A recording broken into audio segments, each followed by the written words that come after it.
Agora, enquanto isso, vamos falar de saúde, porque segundo especialistas, a ingestão de açúcar em grandes quantidades pode resultar em sérios riscos para a saúde, inclusive doenças neurodegenerativas, como Alzheimer. E hoje a gente vai conversar com o Dr. Caio Ramalhães, que é médico especialista em longevidade, para a gente entender um pouquinho mais sobre este assunto, sobre esta relação. Tudo bem, doutor? Seja bem-vindo aqui com a gente. Bom dia, Renato. Mais uma vez aqui, né? Nesse programa que está sempre falando de saúde, né? A gente precisa informar a população, né? Dar boas dicas aí. E nada como receber especialistas, então, aqui com a gente. Agora, doutor, vamos começar, então, explicando. Relação do excesso do açúcar com o Alzheimer. Temos comprovações, estudos que apontam que pode existir essa relação? Renata, não é nenhuma novidade que a nossa sociedade está adoecendo, né? E a gente tem visto de maneira cada vez mais comum doenças neurodegenerativas, como Alzheimer, demência senil. E a gente também tem que fazer o seguinte levantamento. Olha o tamanho da quantidade da ingestão de açúcar que a gente faz hoje. A gente hoje tem acesso a alimentos com altas cargas de glicose. E o problema, Renata, o nosso cérebro, para você ter uma ideia, ele só ocupa 2% da nossa massa corporal. Nosso cérebro é muito pequeno comparado ao resto do corpo, mas ele gasta 20% de toda a energia, toda a glicose disponível no nosso corpo. Bom, e aí imagina hoje com essa nossa alimentação sobrecarregada no carboidrato, sobrecarregada no açúcar, a quantidade de energia que a gente deixa disponível para o nosso cérebro. Isso em meios fisiológicos, né, é ótimo, é energia para o cérebro, mas quando a gente excede essa quantidade de açúcar, a gente sobrecarrega o nosso cérebro e aumenta uma coisa chamada estresse oxidativo, que é o aumento de radicais livres lá nos nossos neurônios. E esses radicais livres são extremamente danosos para o nosso cérebro. Quais são os mecanismos biológicos pelos quais o açúcar em excesso ele pode contribuir para o Alzheimer? Então, como é que funciona isso a longo prazo? Olha, o que as pesquisas hoje de neurodesenvolvimento têm mostrado para a gente é que pacientes que têm uma coisa chamada resistência insulínica, Renato, imaginem vocês que a gente come açúcar, come carboidrato repetidamente durante o dia. Carboidrato que vira açúcar, inclusive no sangue, né? Carboidrato que vira açúcar. Muita gente acha, Renato, que o carboidrato é só o brigadeiro, né? Que o açúcar é só o brigadeiro, é só o doce, mas na verdade não é. A gente tem esse carboidrato na nossa alimentação, né? A batata doce que a gente considera como sendo saudável.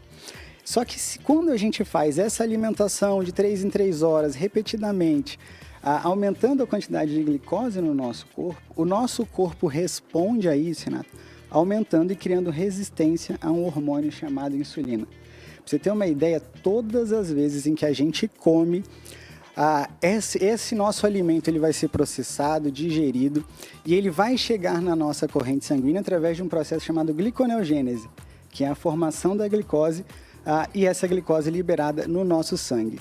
Só que para a gente absorver essa glicose, Renata, a gente depende de um hormônio chamado insulina. A insulina é o hormônio que facilita a entrada dessa glicose para dentro das células. A partir do momento em que a gente acaba consumindo muito açúcar, tendo muita glicose na corrente sanguínea, a gente cria um mecanismo de resistência à insulina. A gente passa a não absorver mais essa glicose como fonte de energia. E é aquela pessoa, né, que relata que come bem, mas vive cansada. Será que essa pessoa não tem uma resistência insulínica? A gente já sabe hoje que pacientes diabéticos do tipo 2 que têm resistência insulínica têm 50% a mais de chance de desenvolver doenças neurodegenerativas. Isso porque o nosso cérebro não depende da insulina para absorver a glicose. Então, aquela glicose que não vai ser absorvida pelas nossas células musculares vai chegar quase que diretamente no nosso cérebro. Isso vai gerar uma hiperexcitabilidade. E eu vou ter a morte dos meus neurônios exatamente por essa hipersensibilidade à glicose. Para a gente entender, doutor, existe uma diferença entre o açúcar presente ali naturalmente nos alimentos, a exemplo das frutas, outros alimentos doces, mas onde já existe essa presença, e o açúcar adicionado? Antes de você responder, só quero pedir licença para me despedir de Rolim de Moura e Pimenta Bueno, que seguem agora com a programação local. Beijo grande para todos vocês. Se quiserem saber a resposta, é só continuar conosco pelo nosso canal no YouTube, canal SIC TV. Então, doutor, existe essa diferença? Porque a gente está falando ali do açúcar em excesso, mas a gente tem naturalmente açúcar presente em alguns alimentos, exemplo das frutas. Elas também são vilãs? Exatamente isso. Renata, a gente tem, né, a frutose nas nossas frutas, a gente tem a lactose no leite. Tudo isso são carboidratos. Qual é a diferença do carboidrato que a gente chama de carboidrato da nossa alimentação comum para esse carboidrato inserido na nossa alimentação através dos alimentos ultraprocessados? A grande diferença é na maneira como o nosso corpo vai metabolizar esse açúcar. Os alimentos ultraprocessados, eles acabam gerando níveis de glicemia, de glicose muito mais altos do que quando a gente faz uma alimentação com a nossa batata doce, quando a gente faz alimentação com a fruta. E quando a gente coloca altas cargas glicêmicas, altas cargas de glicose na nossa corrente sanguínea, a gente libera insulina e cria corriqueiramente mecanismo de resistência insulínica. Então essa é a grande diferença. Mas muita gente acha que se comer fruta e tirar o ultraprocessado vai ser suficiente. Nata, não necessariamente. Essas pessoas que já têm resistência insulínica precisam tratar essa resistência insulínica. Porque mesmo a fruta vai fazer altas cargas glicêmicas, essa frutose vai se tornar glicose na corrente sanguínea e, consequentemente, vai levar ao aumento do estresse oxidativo e desse estresse, desse aumento das doenças neurodegenerativas que a gente vem citando aqui. Existe um parâmetro, doutor, da quantidade de açúcar ideal no consumo diário ou mesmo algum exame que afira isso no nosso corpo, como está esse balanço? Sim, a gente tem sim. Primeiro que a gente precisa entender é o seguinte, não existem níveis de fato seguros para o consumo do açúcar. A gente precisa sempre respeitar a individualidade de cada pessoa. Uma pessoa que ela tem mais massa muscular, ela vai ser muito mais sensível à insulina do que uma pessoa que tem pouca massa muscular, ou uma pessoa que está no sobrepeso, na obesidade. Então, é importante entender que a gente tem que individualizar essa dose. Quanto é bom para essa pessoa, né? Aquela dose que às vezes de açúcar para você, que é bom para você, às vezes não necessariamente vai ser bom para mim. Isso vai depender do estilo de vida que essa pessoa tem. Mas hoje a gente preconiza uma quantidade máxima em pessoas saudáveis que não possuem resistência insulínica de até 50 gramas de açúcar por dia, né? Isso precisa ser dividido entre as refeições que a gente faz. E exames a gente tem sim. Hoje a gente tem os nossos marcadores de resistência insulínica. A gente hoje faz um exame chamado hemoglobina glicada, na qual a gente consegue saber se essa pessoa já tem uma resistência insulínica. A gente dosa essa insulina associada a uma curva de glicose também dessa pessoa. E a gente tem os marcadores inflamatórios. Esses são os verdadeiros marcadores para a gente de inflamação. É muito comum, Renato, você já deve ter ouvido isso várias vezes, pessoas que têm o triglicerídeos muito alto. Todo mundo acha que triglicerídeos alto é uma questão de consumo de gordura, e na verdade não é.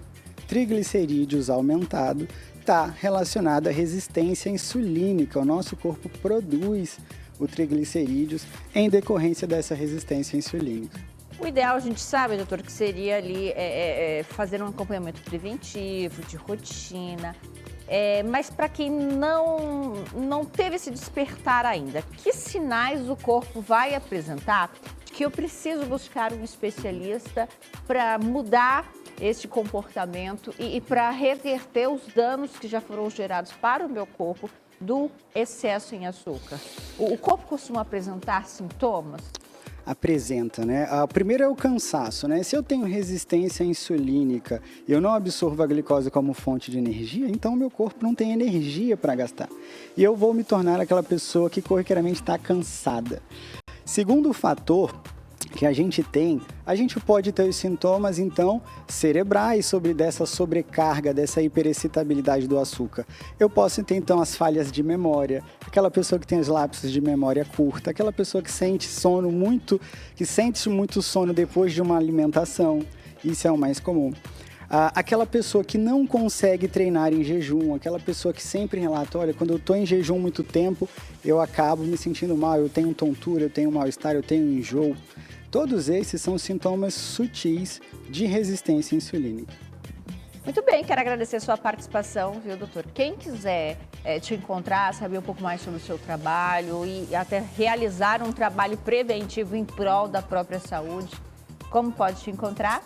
Renata, vocês podem encontrar pelo nosso Instagram, que é @caioramalhais. Mas, Renata, eu queria deixar um convite aqui para você que está curioso para saber sobre a saúde. Nesse sábado, agora dia 30, a gente vai estar fazendo um evento lá no Oscar Hotel, a partir das 8h30 da manhã. E nesse evento a gente vai falar sobre a origem das doenças. A gente vai falar sobre a mulher 40 a mais e o emagrecimento. E a gente vai falar também sobre TDAH e autismo. Então, se você quiser saber um pouquinho mais sobre saúde, os ingressos estão disponíveis na Revitale Pharma e é só ir lá retirar o ingresso. Sábado 8h30 agora, dia 30, às 8h30 da manhã. Certo. Então, você de casa que quiser ir saber um pouquinho mais sobre o evento, tá aí a oportunidade, tá o Instagram do doutor também na sua tela, para entender, discutir saúde, absorver aí conteúdos referentes à nossa qualidade de vida. É sempre muito bom para te alcançar aí uma longevidade. Obrigada mais uma vez. Eu que agradeço pelo convite.